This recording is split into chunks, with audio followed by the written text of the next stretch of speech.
We're counting down now to the final 5 digits for Random Radio Personality's top secret circle message. Be sure to have your answer pads and decoders at the ready. All right! Random Radio Personality has a top secret message just for me. It must be something really important. Yes, it is really important. Are you ready? Ready? The first letter in the sequence is 12. All right, 12, that's L. 5.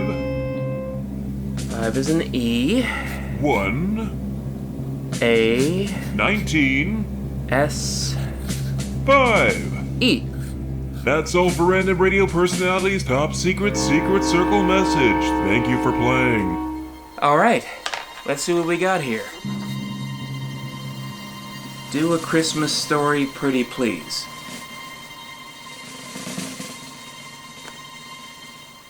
It's a crummy request. Son of a blatherskite. A Christmas Story from 1983 is a classic movie that takes place during the Depression era of the 1930s and tells about life growing up in a small town in northern Indiana during wintertime. It weaves the tale of a young man's quest for the ultimate Christmas gift, a Red Ryder BB gun with a long list of needed peripherals. Here, I'll let him tell you. Thank you, Ralphie. Anyway, moving forward, the film was a pretty modest hit, seeing as it did pretty decent numbers at the box office. Since then, it's managed to keep its audience over the years due to a number of factors, mainly not just the fact that it's a kids' movie taking place around Christmas, which is, by default, the best time of year for most children, seeing as it brings out that little demon in all of us, thy name is overconsumerism. Many of the film's defendants argue that the film has kept its ground over the years by its portrayal of childhood, and despite being a slice of Americana, it could be put in anyone's childhood, in anyone's era, and the stories and struggles would still work. This much is true. To a certain degree, most people's childhoods resemble this type of story, and that's why it is hailed as a Christmas classic, spawning its own line of merchandise, a sequel that for some odd reason didn't know what to call itself, its own set of internet memes and jokes, a Broadway musical adaptation that just recently got its own Fox Network Live interpretation with Matthew Broderick, and another sequel whose trailer I thought was a joke from some sketch comedy website until I realized it was an actual movie. In the realm of Christmas films, it is considered a god among cinema, a cherished gem of 80s nostalgia, the undeniable, one Christmas classic that no American holiday season can go without. And I just sort of think it's okay. No major reaction there or anything? Alright then. Yeah, I just sort of think it's an okay movie. Oh, and you probably didn't know, it was based on a book. In God We Trust, All Others Pay Cash is a 1966 publication by Gene Shepard, who had previously written stories inspired by his childhood for radio, as well as publications in Playboy. After some encouragement from Hugh Hefner, no joke, he rewrote his stories to fit into this collection. It wasn't long after that till he published Wanda Hickey's Night of Golden Memories and Other Disasters, which would also find certain elements of plot making their way into the film. And that's where this becomes one of the most unique adaptations I've come across. How is it that you take 2 anthology books and adapt them for the big screen in one movie? Well... A Christmas Story is actually based on a selection of short stories found in God We Trust. The book, by contrast, follows an adult Ralph revisiting his hometown in northern Indiana, visiting his old buddy Flick at the bar, and reminiscing about the old times growing up in and around the area. Chapter 2, entitled Duel in the Snow, or Red Ryder Nails a Cleveland Street Kid, formulates the main bulk of the film's story, telling about that time he got a Red Ryder BB gun for Christmas, with segments from other chapters making their way in there, sprinkled all throughout to prolong the film's runtime. The only question now is, which version of the story holds up better? The book or the movie?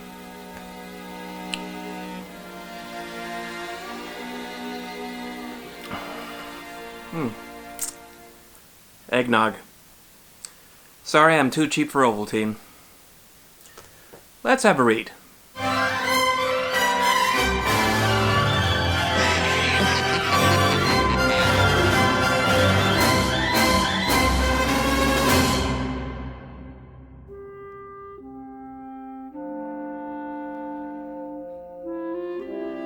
For starters, there's not much of a difference to discuss between the characters in Ralphie's family. In both mediums, Ralphie just comes across as a normal daydreaming kid. His little brother is just that, a little brother, only in the film they give him the name Randy. Mom is still the seemingly all-knowing prophet of doom when it comes to Christmas toys and which ones will shoot your eye out. Ralphie's old man does have one significant difference though. While both the book and the film portray him as a somewhat childish, middle-aged man with an ongoing vendetta against the family furnace, I'm guessing a certain chunk of his dialogue was likely changed to secure a PG rating. Sure, most kids' movies in the 80s got away with a surprising amount of dirty words, and this one is no exception. But in the book, when the father tackles the furnace, there are no holds barred. In the film, we still know he's swearing thanks to this bit of narration that made it from the book.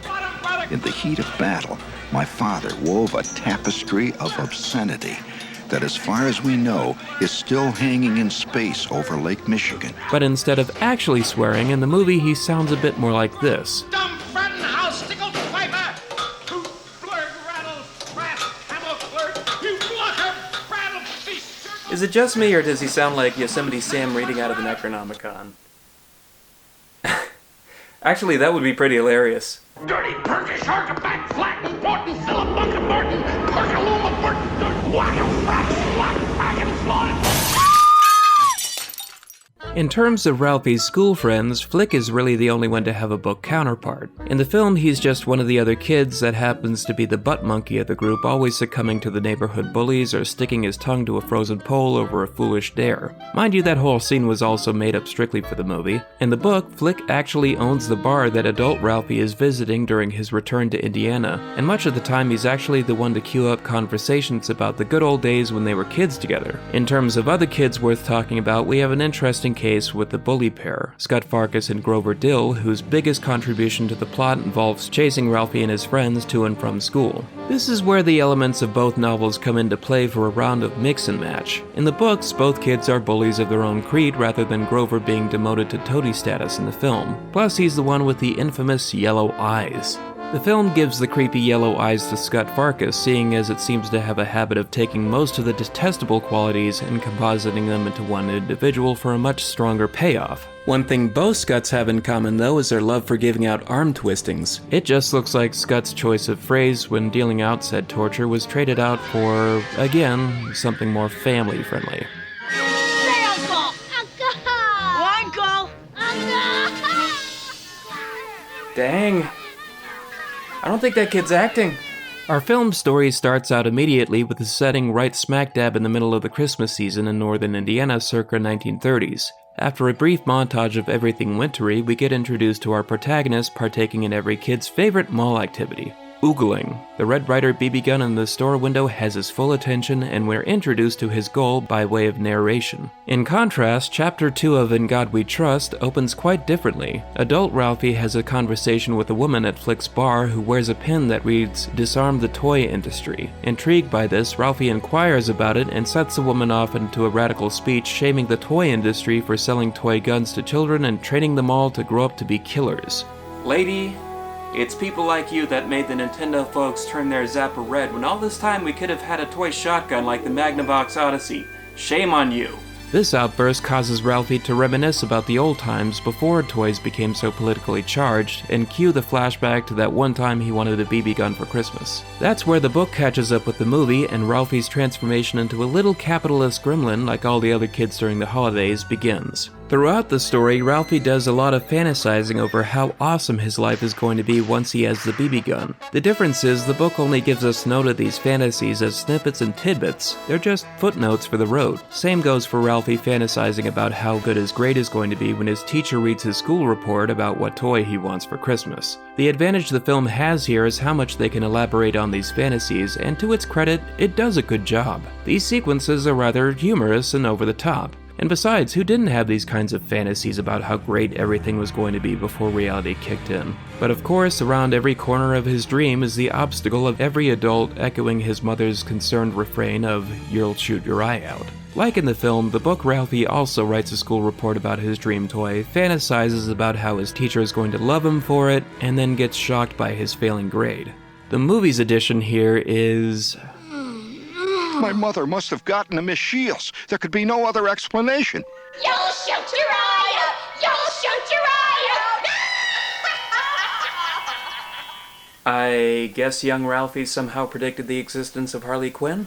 Next up for debate is the department store sequence, which translates fairly directly from page to screen, minus a few minor additions like screaming kids and the other kid who's unusually happy. I like the Wizard of Oz. Yeah. I like the Tin Man.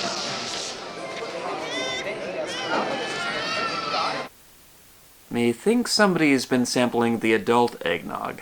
The most noteworthy change of all here seems to be how obnoxious the staff is, particularly to Ralphie. In the book, Santa just gives him the lap treatment and sends him on his way, but in the movie, you have to wonder if everybody's really up in his face this much, or if it's just the whole perception he gets from the whole scene being so overwhelming. Plus, speaking from the perspective of someone who works retail, Ho, ho, ho. that will get you fired, at least nowadays.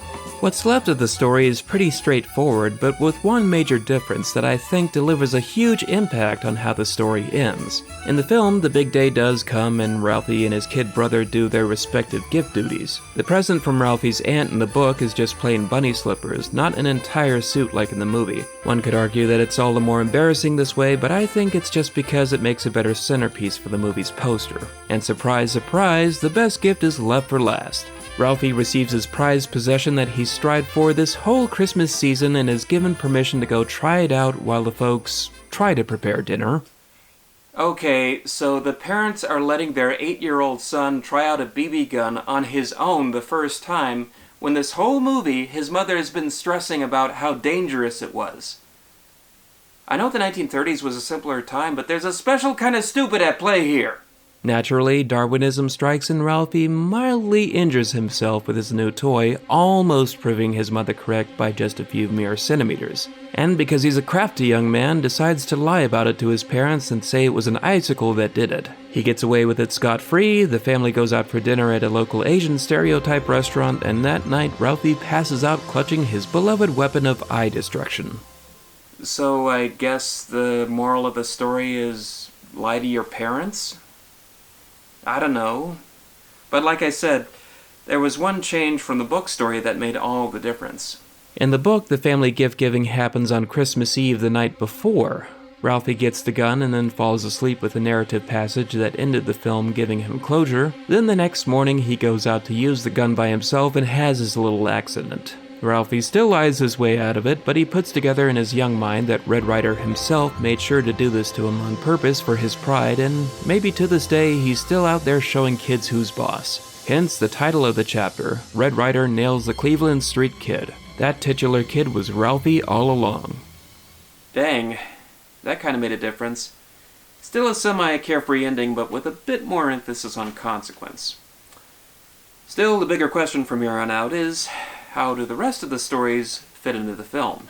Well, the next story told in the book, The Counterfeit Secret Circle Member Gets the Message, or The Asp Strikes Again, is all about how Ralphie got the secret message from the Little Orphan Annie's secret circle on the radio, much like in the film. It starts out with the adult flick trying to recall a radio jingle for the program in the previous chapter, then launching headfirst into another flashback. From there on, it's the same story, only in the movie, the plot points are spread out and sprinkled everywhere. You still have Ralphie waiting like a keen hawk for his special decoder package. Yeah, forget childhood. This is pretty much me waiting for anything off of Amazon Prime during the holidays.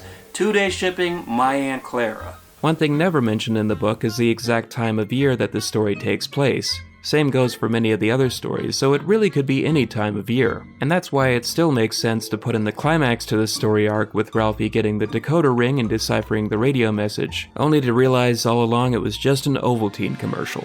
I do think the film has one advantage in this regard. Spelling out the entire punchline helps. Not that the book doesn't, it's just that the way it's written, it expects you to connect the dots a little more. This is the part where I get to move on to my favorite scene from the film, bully smacking. It's the next best thing to commie hunting. The subplot concerning Scut Farkus and Grover Dill is established in 2 separate stories from both novels. There's the chapter Grover Dill and the Tasmanian Devil from In God We Trust, and Scut Farkus and the Murderous Mariah from Wanda Hickey's. The film's depiction of events do a fair effort of showing the relationship between these 2 boys as is established in the later novel, as well as their bully tactics, which, like I said before, got toned down for a family audience. Because the film has a knack for sprinkling its stories around to fill up the runtime, that's what we mostly get here, is just showing these seemingly random scenes of Ralphie and friends getting chased around. Because childhood abuse is always funnier when you speed it up and add chase music. That does help with what comes later concerning how it pays off. I think you guys know what scene I'm referring to. Ralphie gets a bad grade on his school report, gets accosted by the bullies on the way home, and bam, nature kicks in and it's time to dish out the justice the only way kids know how. As a firm believer in playground capital punishment, this is definitely my favorite scene in the whole movie. I love every second of it. The wailing, the fake cussing, the voice of Gene Shepard narrating his beautiful purple prose stylings over the action. I've clocked this scene in. This kid's punishment goes on for 1 minute and 25 seconds, and believe me, there's not enough Chris Tucker Friday-related memes to get through it all. You got knocked up! Knocked up! Knocked up! Knocked up! In the chapter, Grover Dillon the Tasmanian Devil, adult Ralphie recalls an instance of himself as a boy reading a nature book and coming across a picture of a Tasmanian devil. In this one image, he describes coming face to face with his own inhumanity. He realizes that somewhere inside him is a wild animal waiting to get out and kill. One that we all have that we try our best to hide our whole lives until it gets provoked. From there, he goes on to describe his abuse at the hands of Grover, the alleyway chasings, and whatnot. Then one particularly hot day, presumably spring to summertime, Ralphie's walking home and out of nowhere, Dill pops up and trips him flat on the ground. From there on, the fight depicted in the movie between Ralphie and Scott ensues. Only this time it's Grover who's getting the beating and the fight is a little less one-sided. It starts out with a tumble between the two of them, with Grover getting a few hits in, but Ralphie still ends up on top, delivering the final beatdown with all the kids watching and the Tasmanian devil within raging. But like with all similar instances, I like the fact that in both stories, Ralphie has to come to grips with what he did afterward. We know Scott deserved it for all the torment he put him through, and we were all there at some point in our childhoods worrying about what dear old dad was going to do to us when they came home and found out. In the film's case, that's just enough punishment right there. Just the guilt alone is as bad as any spanking, and that's why it doesn't need to go any further. Plus, it helps Ralphie establish more trust with his mom, knowing that she's on the lookout for him instead of being the fun-denying fiend that he's thought her to be this whole time. The book does take the story one extra step, though. Instead of playing it off as getting easy with mom, Ralphie's anxiety gets the best of him. He ends up running to the bathroom right in the middle of dinner and heaves out all of his food right into the toilet, along with his sudden bout of courage, leaving him as a crying, blubbering mess, once again afraid of bullies. The Tasmanian devil within him retreats to fight another day. Yeah, it's just a little teeny tiny different. So where does Scott Farkus come into play, you ask? In Wanda Hickey's Night of Golden Memories, the chapter Scott Farkus and the Murderous Mariah tells the story of Ralphie standing up to Scott Farkus, who's not just a bully, but also the town champion of spinning tops, who likes pitting his top weapon of choice, the Mariah, against every other kid's top in the town in a battle for which top can knock the other one over. I never knew kids did this sort of thing back in the day. Back in my childhood, tops were just something you spun on the ground, and if you got lucky, you got one that lit up and hummed, but this, it's like Beyblades without all the fancy pretense. In the story, Ralphie attempts to one-up Farkus with a top of his own. He searches high and low until he finds a shop that sells him a top worthy of battling Mariah that he dubs Wolf. When he finally builds up the skill and courage to face Scott and Mariah, they compete with the whole school watching as they play for keeps on the blacktop. With both tops locked in mortal combat posed to destroy each other, something unexpected happens. Both tops leave the ring chasing each other and travel down a sewer drain where they can be seen battling each other all the way down. It's a draw, but as far as anyone knows, Mariah and Wolf are still duking it out down there to this very day. And yes, in case you're curious, that story did make it into the film's sequel, My Summer Story. Dang. They thought Pogs were going to turn us all into gamblers in my childhood. Imagine what's going to happen after fidget spinners. The final story that made it into the film is Chapter 10, My Old Man and the Lashiva Special Award that heralded the birth of pop art. This would be the part where the old man wins the infamous lamp leg in the radio contest. This story is adapted fairly by the book, with the old man being pretty much the only one who ever enjoyed the lamp from the get-go. Of course, Mom is repulsed by the thing, and the next thing you know, whoops, the lamp is broken. This moment is one to go down in family history as an item of debate, but the film makes it look just about like it was done on purpose, like she did it to get back at him during one of his tirades. Now she plays it off as an accident, but somehow this expression that she has when he's putting things back together really seems telling. In the book, the incident happens during a spring day. Ralphie just got home and the crash is heard. There's no event leading up to it triggering Mom to get revenge. It just sort of happens. Still, the old man is furious and the attempts to repair the lamp are made after a trip to the store. After the attempt is deemed futile, things are quiet between everyone in the house for the next 2 days. Before we get into what the movie added on its own, I'd like to take a brief side quest into what we could have gotten. One curiosity about this movie is a deleted scene that's forever been lost to time, in which Ralphie has yet another fantasy to top all of his other fantasies, in which he goes on a space adventure with his favorite comic book character, Flash Gordon, another passion of his mentioned in the book. The sets were elaborately designed, the sequence was shot, screened, and then given the axe for no apparent reason. Nothing left of it outside of this screenshot right here exists as proof of its existence. At least the good news is the actors who played both Flash and Ming the Merciless were still given credit for it. And because the Flash Gordon movie from Dino De Laurentiis happened only 3 years prior to this, I'm guessing this movie couldn't match my sweet imagination. Ralph! Oh, a kid with a baby gun! Hey, it could have happened. A minor addition from the books was the old man's feud with the neighbor's hounds, but that's part of a much larger story on its own. Much else of what was made up strictly for the movie were things like getting the Christmas tree and, oh yeah, Ralphie getting punished for saying the queen mother of all swear words by way of bar soap. This, I admit, is a good addition too, seeing as Gene Shepard's satirical wit in the narration continues to show here. What I'm not so sure about is the part where the mom gets the kid brother to eat his potatoes by pretending he's a piggy. Yeah, it's cute and all, but it just feels like another scene that pads out the film with the same effectiveness of dropping a scene from Full House right into the middle of everything. Mommy's little piggy! Plus, I kind of find it creepy how she says that. I don't know why. Anyway, time for the age-old question. Book or movie, which one wins? Scale of betterness.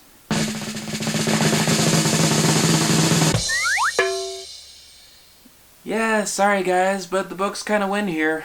Son of a bitch. Yeah, I know I'm gonna get a lot of grief for saying this because this movie's a classic, but just hear me out.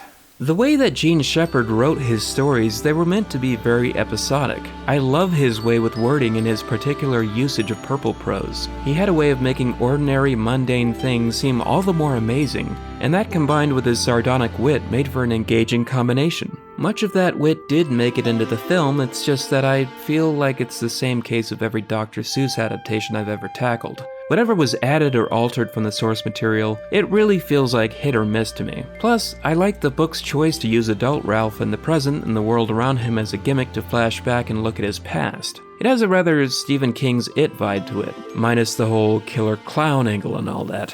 When I look at the movie, I just feel like there's, I don't know, something lacking about it. The episodic nature is there, it just feels like some parts of it come out flat. There's barely any character development between anybody, and the fact alone is that the goal of the entire movie, an hour and 30 minutes give or take, is something so incredibly mundane. It's just a kid getting a toy for Christmas. Gene's wording helps to make things more exciting in the narration, but where it lacks Gene Shepard's way for words saucing up every angle, you're just left with scenes that are great and scenes that are bland, with very little in between. Still, I get why people young and old love this movie. I mean, so what if the goal is basic? Maybe it doesn't have to be complex. The reason why people love this movie is because of how relatable it is. As overloaded as it can get, the situations that Ralphie and family go through are all relevant. It's a picture of childhood that could just as easily be put in any era. You could stick it in the 90s, have Ralphie be wanting a Nintendo 64 for Christmas, and it would still work.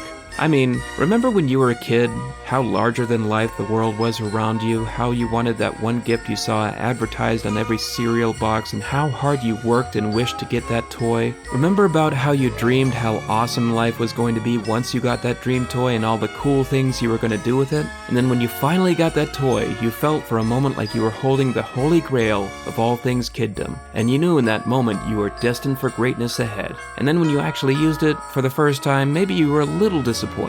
Well, very disappointed even. Sometimes the end of the journey can be a little bit of a disappointment, but the journey in and of itself was the thrill of it all. That's why people love this movie, and even though I personally found it a little bit disappointing, I can admit that it's sort of grown on me over the years. Just don't expect me to watch it every year. It might be a classic, it's just not my classic. There is, however, one Christmas movie from this director that I did like.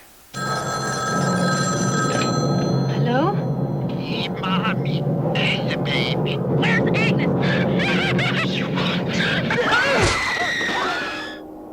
Black Christmas, starring Olivia. I am one sick man, I know.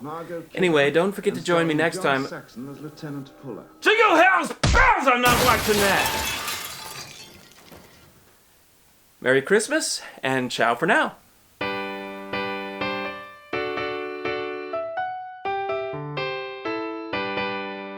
Oh, if you find for some sad reason you're alone this Christmas season, and the joys of home grow dimmer, just like a memory's distant glimmer, when your love and you are parted, and all Christmas cheer departed. It's sad, I'd say, when you're away, alone on Christmas Day.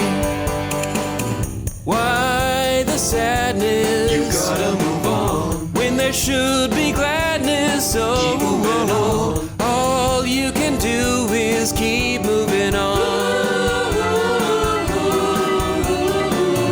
Time is mending. You gotta move on. Pain soon as it's ending. Keep moving on. I know in your heart it soon will be gone.